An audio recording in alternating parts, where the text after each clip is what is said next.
Well, hey guys, just a word of warning, there will be major spoilers in this review. So if you're one of the 5 people still gagging to see this movie, then go no further. But if you're like the rest of the world and are going to stay home and sort your socks, let's have some fun. Brie Larson is back in The Marvels, starring as no one's favorite plank, and she's with 2 characters no one cares about, trying to stop low-rent Ronin from doing the Spaceballs plot. I'm honestly not sure where to go from here since I summed up the whole movie in a tweet, but let's give it a go for funsies. The plot is that a Kree warlord named Dar-Benn wants to steal resources for her dying homeworld and kill Captain Marvel for some stuff I guess she did in between movies. To do this, she gets herself a magic MacGuffin bracelet and rips portals in space to suck up some air, water, and a whole sun. And because people in sci-fi can't resist poking stuff with sticks, Captain Marvel, WandaVision's Monica Rambeau, and Ms. Marvel's Kamala Khan all get their powers quote-unquote entangled, meaning whenever they use their powers at the same time, they magically trade places. Okay, all this is explained though with sciencey sounding gobbledygook that's about as convincing as Donald Trump on the witness stand. So the ladies join forces to try to stop Dar-Benn before she completes her dastardly plan.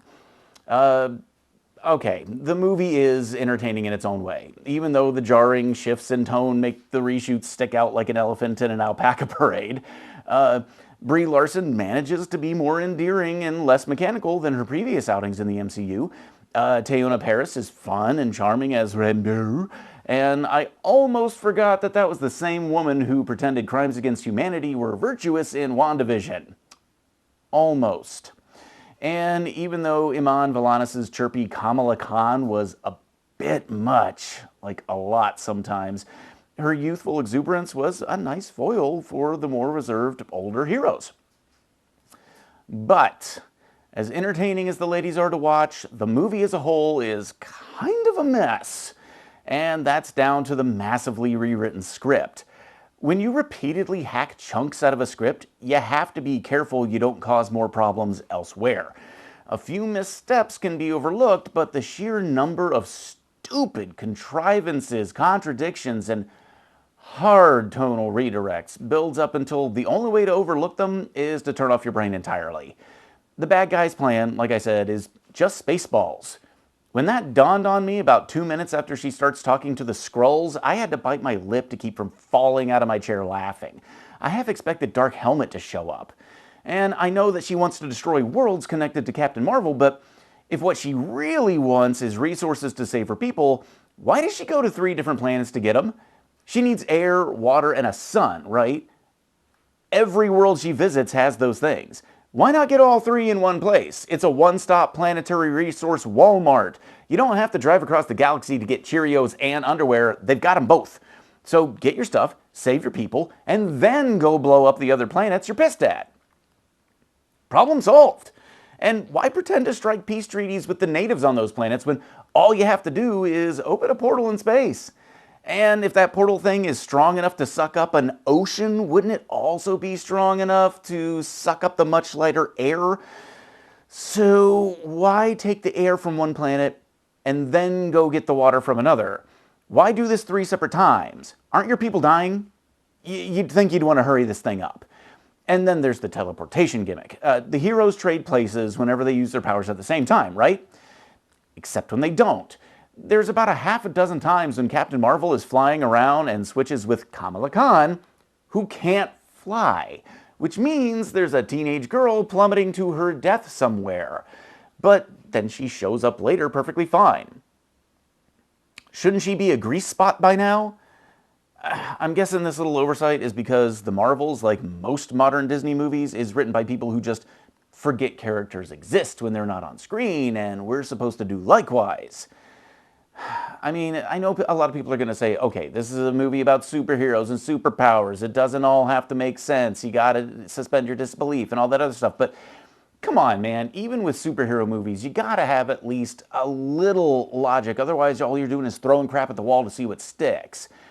And speaking of those superpowers, okay, Captain Marvel is practically invincible, right? She rocked Infinity Stone jacked Thanos. She can fly into and reignite dying suns. And here she's having trouble with a chick with a stick and braces because she's got a Miss Marvel bangle? Doesn't that mean that Kamala Khan should be that powerful too? And how is Kamala Khan using her powers after her bracelet is removed? Isn't the bracelet what gives her her powers? I mean, was this explained in that show of hers that no one watched? And why does Nick Fury assume that Monica Rambeau can fly when she's never done it before and literally says that in the movie? But, oh look, I guess she can fly now because reasons and stuff.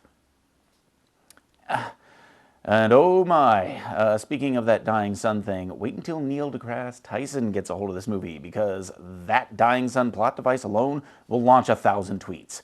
Hint, suns don't work this way. And reigniting it in the way they do in the movie would destroy an entire solar system and so much more. If I listed all the movie-breaking problems and logic in this movie, we'd be here all day. So let's move on to that tonal whiplash stuff I mentioned. This movie cannot decide what it wants to be. Kamala Khan's introduction feels like a Disney Channel show from the early 2000s. I'm talking like Zack and Cody type stuff, or whenever that show came out. I was too old for it. But anyway, then there's the Bollywood world where people communicate through song, and just speaking normally is considered being bilingual, even though that's not what bilingual means, movie, because everyone's singing in English, and if they just talk normally in English, then it's more like speaking with a different accent, not speaking a different language. That's not bilingual. That's just, if I were to put on a French accent and everybody suddenly goes, "Oh, he's French!" And then during that scene, you got a Beauty and the Beast ballroom scene that breaks out while fairy dust magically transforms Captain Marvel's t-shirt into a ball gown. And no, I'm not kidding. What is even happening in this movie? And then after that, we slam back into bland action and genocidal maniacs. Look, a movie doesn't have to be totally flatlined, okay? But hard shifts in tone like this, with no connecting fibers, are jarring and turn a movie into disjointed sketches instead of a coherent whole. And I won't even get into the stuff with Goose the alien cat and her kittens. I know, I'm probably like the only guy who didn't like the whole Goose thing in the first movie, but I can almost hear the producers saying, if one Flurkin was good, 50 will be great!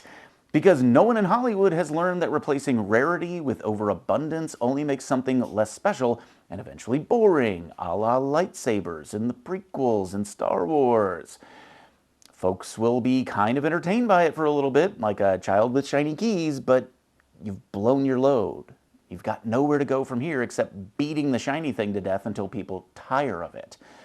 And that's probably the biggest problem with the MCU as a whole right now. Overabundance.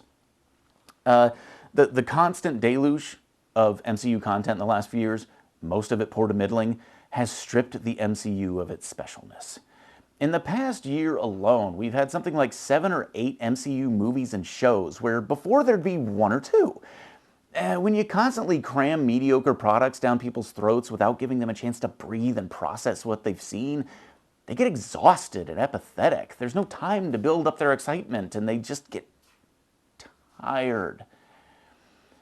And if the opening weekend returns for the Marvels is any indication, Disney is about to learn that lesson the hard way. So it doesn't really matter if the ladies are fun to watch. No one cares. But those are just my thoughts. Did you go see this movie? Are you going to bother to see it? Are you excited for it? Maybe I'm totally off base here. Let me know in the comments below, and until next time, happy viewing!